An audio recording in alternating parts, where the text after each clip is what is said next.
رسول اللہ صلی اللہ علیہ وسلم نے فرمایا انا لکل قوم عیدن، صحیح بخاری کی حدیث ہے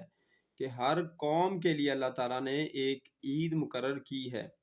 یہ خوشی کا تہوار جو ہے ہر قوم کے لیے اللہ تعالیٰ کی طرف سے ایک انعام ہے۔ اس قوم میں عورتیں بھی ہیں، مرد بھی شامل ہیں، چھوٹے بڑے بچے سب شامل ہوتے ہیں اس قوم میں۔ تو یہ نہیں کہا کہ عید صرف اللہ تعالیٰ نے مردوں کے لیے مقرر کی ہے۔ تو اس سے ثابت ہوا کہ جو عید ہے یہ خوشی کا جو دن ہے، خوشی کا تہوار ہے مسلمانوں کے لیے، یہ مرد عورتوں سب کے لیے ہے۔ تو اگر ہم عورتوں کو اس تہوار سے محروم کر دیں گے، ان کو مسجد میں نہیں جانے دیں گے، عید کی نماز نہیں پڑھنے دیں گے، خطبہ نہیں سننے دیں گے، اور عید کی دعا میں شامل نہیں ہونے دیں گے، پھر تو صرف مردوں کی عید ہوئی، پھر عورتوں کی عید تو نہ ہوئی۔ تو رسول اللہ صلی اللہ علیہ وسلم کی حدیث بھی ہے کہ حضرت ام عطیہ رضی اللہ تعالیٰ عنہ بیان کرتی ہیں کہ امرنا، ہمیں حکم دیا جاتا ان نخرج الحجاز یوم العیدین و ذوات الخدود، کہ ہمیں حکم دیا جاتا کہ عید کے دنوں میں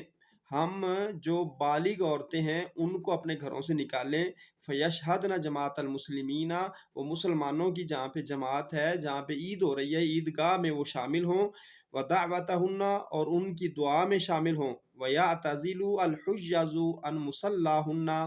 یہاں تک کہ یہ بھی کہہ دیا کہ وہ عورتیں جو مخصوص ایام کی وجہ سے، مینسز کی وجہ سے نماز نہیں پڑھ سکتی، مسجد میں نہیں جا سکتی، عیدگاہ میں رسول اللہ صلی اللہ علیہ وسلم نے حکم دیا کہ ان کو بھی جانا چاہیے، ان کو بھی لے کے جائیں، لیکن وہ جو نماز پڑھنے والی جگہ ہے، جو صف ہے، جو مصلی ہے، وہ اس کے اوپر نہ آئے۔ ایک سائڈ پہ بیٹھ کر جب مسلمان دعا کریں، دعا کے لیے اللہ کے سامنے ہاتھ اٹھائیں، تو وہ دعا میں شامل ہوں۔ اور اسی طرح رسول اللہ صلی اللہ علیہ وسلم نے فرمایا، صحیح بخاری کی حدیث ہے، لا تمنعوا اماء اللہ مساجد اللہ، کہ اللہ کی بندیوں کو، ان عورتوں کو اللہ کے گھروں میں جانے سے نہ روکو۔ اور فرمایا ایک دوسری حدیث میں کہ استاذنکم نساؤکم باللیل الی المسجد فاذنوا لہن، کہ جب عورتیں مسجد میں جانے کے لیے تم سے اجازت طلب کریں، مسجد میں نماز پڑھنے کے لیے جانا چاہیں، فاذنوا، اللہ کے نبی کا حکم ہے کہ تم ان کو اجازت دو، ان کو جانے سے روکو نہ۔ تو آج رسول اللہ صلی اللہ علیہ وسلم کی طرف سے حکم ہے کہ ان کو اجازت ہے، وہ عید کی نماز میں شامل ہو سکتی ہیں، وہ نماز کے لیے مسجد میں جا سکتی ہیں، جمعے میں شامل ہو سکتی ہیں۔ تو ہم کس طرح روک سکتے ہیں؟ ہاں، ان کے کچھ قیود ہیں، کچھ احتیاط ہے کہ وہ با پردہ ہو کر جائیں گی، وہ بناؤ سنگار نہیں کریں گی، خوشبو نہیں لگائیں گی۔ یہاں تک کہ نبی علیہ الصلوۃ والسلام کی حدیث ہے کہ ایک عورت نے پوچھا کہ کچھ عورتیں ایسی ہیں کہ ان کے پاس وہ بڑے دوپٹے نہیں ہیں، بڑے برقعے نہیں ہیں۔ رسول اللہ صلی اللہ علیہ وسلم نے فرمایا کہ جو ان کی دوسری بہنیں ہیں جن کے پاس ہے، وہ ان کو اپنے دوپٹے کے اندر لے لے،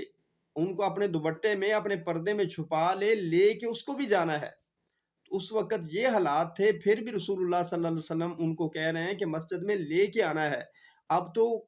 بڑے کپڑوں کی، برقعوں کی کوئی کمی بھی نہیں ہے۔ احتیاط کے ساتھ عورتوں کو عیدگاہ میں شامل ہونا چاہیے۔ اب ایک طرف رسول اللہ صلی اللہ علیہ وسلم کا حکم ہے کہ عورتوں کو مسجد میں جانے سے نہ روکو، ان کو عیدگاہ میں جانا چاہیے، ان کو نماز پڑھنی چاہیے۔ دوسری طرف ہمارے امام صاحب، قاری صاحب اگر روکتے ہیں تو ایک طرف رسول اللہ کا حکم ہے، ایک طرف ہمارے امام صاحب کا حکم ہے، تو ہمیں یہ سوچنا ہے ہم نے کن کی بات ماننی ہے۔ یہ کہا جاتا ہے کہ پردے کا ماحول نہیں ہے، یہ مسائل ہیں، وہ ہیں، تو وہ احتیاط بتا دی ہے رسول اللہ صلی اللہ علیہ وسلم نے کہ باپ پردہ ہو کر جائیں، خوشبو نہ لگائیں، بناؤ سنگار نہ کریں۔ اگر عورتیں آج کالج یونیورسٹیوں میں جا سکتی ہیں، بازاروں میں جا سکتی ہیں،